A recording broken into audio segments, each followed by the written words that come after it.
Salut tout le monde, j'espère que vous allez tous très bien. Écoutez, demain, PSG Monaco. Oui, c'est un avant-match un peu particulier pour moi parce que c'est la première fois que je fais des avant-matchs. D'habitude, c'est que des lives, mais je vous rassure quand même, les gars. Je vous rassure quand même.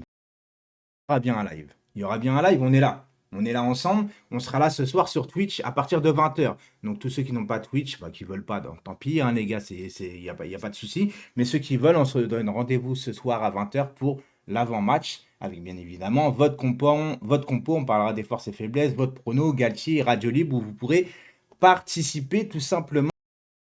Là maintenant ici, voilà, on est bien, on fait les choses bien. Alors les gars, PSG Monaco, ce que je m'attends, c'est bien évidemment une victoire. Ah, une victoire forcément parce que Monaco sont dans le mal.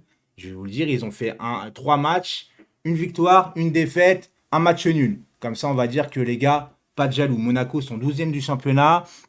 Alors ils ont mis 6 buts. Non, ils se sont fait encaisser 6 buts, ils ont mis que 4 buts. Donc voilà par rapport à ça. Ils ont un effectif un peu pléthorique pourtant, hein. Ils ont acheté le Takumi Minamino, un attaquant que je ne sais pas pour l'instant, un attaquant asiatique, je ne sais pas ce qu'il vaut. Ils ont encore une fois Wissam Ben Yedder que je trouve un peu trapu, un peu gros. Ouais, je pense qu'il est venu en surpoids à Monaco cette année. Donc on a de la chance pour l'instant de rencontrer Monaco maintenant parce qu'on sait très bien que d'habitude Monaco sont toujours l'équipe qui va nous faire chier jusqu'au bout. Oui, c'est un peu notre bête noire et tout ça. C'est un peu l'équipe qui arrive à nous mettre les bâtons dans les roues, etc. Sauf que là, ils sont pas bien. Et Monaco, ils ont l'habitude de commencer mal le championnat. Donc peut-être que c'est bien aussi pour nous de commencer par là, de rencontrer un Monaco qui est pas bon en début de championnat. Ils ont aussi Golovin, ils ont Mbolo, ils ont Youssef Fofana, Gelson Martins, Kevin Volland. Mais pour l'instant, ils n'y arrivent pas. Et vu que nous, on marche sur l'eau, j'ai envie de te dire que normalement, il ne devrait pas avoir photo. Normalement. Mais tu sais très bien que le football n'est pas une science exacte. C'est pas parce que toi tu marches sur l'eau et que tu vas rencontrer une équipe qui n'est pas bien pour le moment que ça va. Des fois, c'est au moment où tu t'y attends le moins qu'il peut avoir peut-être une petite déboire, une petite contre-performance, etc. Et c'est là que Galtier intervient. Et oui, c'est là que Galtier, normalement, en tant que bon entraîneur, enfin, je dis normalement, là pour l'instant, il nous montre des belles choses. On voit sa patte, etc. Mais dans une équipe où normalement tu es en surconfiance, surplus de confiance, c'est à lui de dire aux joueurs, malgré que les joueurs doivent en prendre conscience eux-mêmes, mais quelquefois, tu as des joueurs, ils sont un peu gamins dans leur tête, ils ne comprennent pas, etc. C'est à Galtier de dire, hé les gars, le match n'est pas gagné d'avance. Vous rentrez sur le terrain, vous faites le travail malgré l'adversaire. C'est à nous de respecter l'adversaire avant de commencer le match, parce que si tu commences à sous-estimer ton adversaire, tu sais très bien que c'est là que tu commences à avoir des petits soucis, etc. Ça serait bien aussi qu'on termine sur un clean sheet demain, pourquoi pas? Parce que on sait très bien que notre faiblesse, en vérité, c'est pour le moment la défense, avec Donnarumma qui a besoin aussi de prendre confiance. Navas sera dans le groupe. Et on va bien évidemment parler de l'absence de Vitinha. Bah oui, Vitinha est absent demain.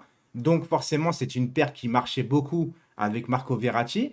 Et là, je pense que normalement, on devrait voir Renato Sanchez. Et Renato Sanchez, les gars, c'est ma pépite. Oui, je, je crois en ce joueur. J'ai toujours aimé ce joueur, j'ai toujours aimé son abnégation. Il est dur sur l'homme, je vous l'ai dit. J'aime bien quand il casse les lignes. Il est hyper fort les défenses. Il arrive à tirer de loin. Il a une bonne frappe. Il dribble bien. Il est technique. Pour moi, si il n'est pas blessé, je le répète encore une fois, il finira titulaire. À la place de qui? Ça, c'est le problème du PSG. C'est votre problème aussi. C'est votre choix. Tout ce que vous voulez. Moi, je dis juste que Renato Sanchez, je l'adore et je crois très sincèrement en ce joueur. J'espère qu'il ne va pas se blesser. Et s'il ne se blesse pas, on en reparlera, les gars. Oui, ouais, on en reparlera. Donc, les gars, normalement, Renato Sanchez. Si c'est pas Renato Sanchez, parce qu'hier, quand même, dans ma vidéo où j'ai fait le récap de la, comment ça s'appelle, de la conférence de presse de Galtier, Galtier a dit quand même que Renato Sanchez n'était pas encore à 100% de ses moyens, etc. Donc, il avait dit qu'il avait 3 possibilités, dont Renato Sanchez, et les 2 autres, c'était Danilo Pereira et Paredes. Paredes qui va vraisemblablement, normalement, partir à la Juve. On ne sait pas encore. Navas qui est aussi dans le groupe, comme je vous l'ai dit, mais ça ne sera pas Navas qui va débuter, bien évidemment. Navas qui devrait semblablement, normalement aussi partir avec une résiliation de contrat. Ça, je ne comprends pas. Mais bref, en tout cas, les gars, je m'attends demain à un match sérieux des Parisiens. Encore du plaisir, encore du collectif, encore des combinaisons, j'espère. On est au parc. Au parc, on s'est pris 2 buts face à Montpellier. C'est vrai que c'était le match le moins abouti depuis le début de saison. Mais c'est la première au parc, c'était la première d'Mbappé. Il fallait l'intégrer aussi avec le duo qui marchait très très bien depuis le début entre Messi et Neymar. Je vois encore le trio faire des siennes. Je vois pas Monaco jouer bloc bas. C'est pas leur tempérament, c'est pas voilà, leur mentalité de jouer petit bras. Donc je vois un match assez ouvert en vérité. Mais j'aimerais quand même qu'on termine sur un clean sheet. Et bien évidemment, je termine pour la fin. Ceux qui sont en mode Paris sportif, bien évidemment, les gars, Unibet.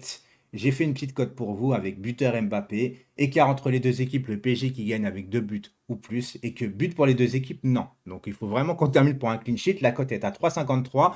Et votre premier pari perdant est remboursé si vous n'avez pas de compte Unibet grâce au lien dans la description. Voilà les gars.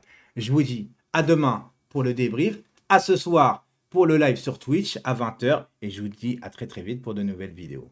Ciao tout le monde!